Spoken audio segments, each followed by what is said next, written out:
Magandang araw sa inyong lahat guys. Shoutout po muna namin ang ating napakagandang Vice President ng Pilipinas na si Vice President Inday Sara Duterte.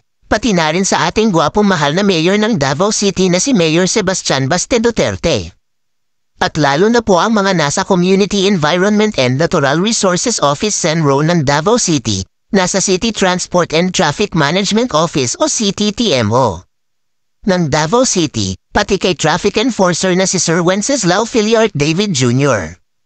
Budoy, at si Sir Jerzen Sintoy Lindaan. Follow nyo din Facebook page nila.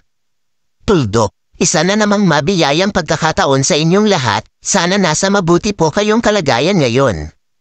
Sa pagkakataong ito panoorin nyo po muli kami sa aming pagkakawang gawa.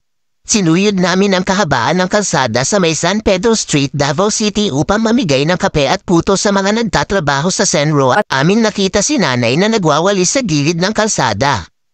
Si nanay po ang pinakamatagal na street sweeper na amin nakilala sa mga nabigyan ng kape at puto. Habang nagkakape si nanay amin siyang kinumusta kung okay lang ba siya sa kanyang trabaho. At sabi ni nanay masaya daw siya sa kanyang ginagawa. Kahit madaming mga pagsubok sa buhay, kahit mabibigat man ang kanyang pinagdadaanan, basta manalig lang sa Panginoong Diyos kaya hanggang ngayon namamalaging masigla.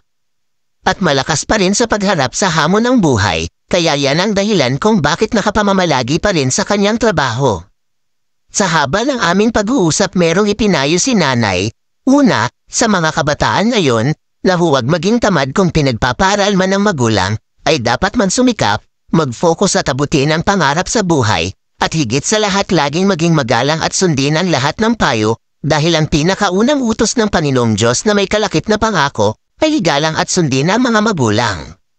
Pangalawang payo ni nanay, para naman sa mga kapwa niyang mga street sweepers, ay huwag laging mag-absent dahil magiging marumi ang lugar na kung saan sila madestino. Dapat mahalin at maging honest sa trabaho. Sa haba ng aming pag-uusap naramdaman namin na mahal ni nanay ang kanyang trabaho dahil mahigit na 30 years ang kanyang serbisyo. Si nanay ang isang ihimplo na dapat nating tularan at ipinagmamalaki niya ang kanyang trabaho kahit isang street sweeper ito ay maituturing natin na marangal na hanap buhay at napakahalagang gampanin sa ating syudad.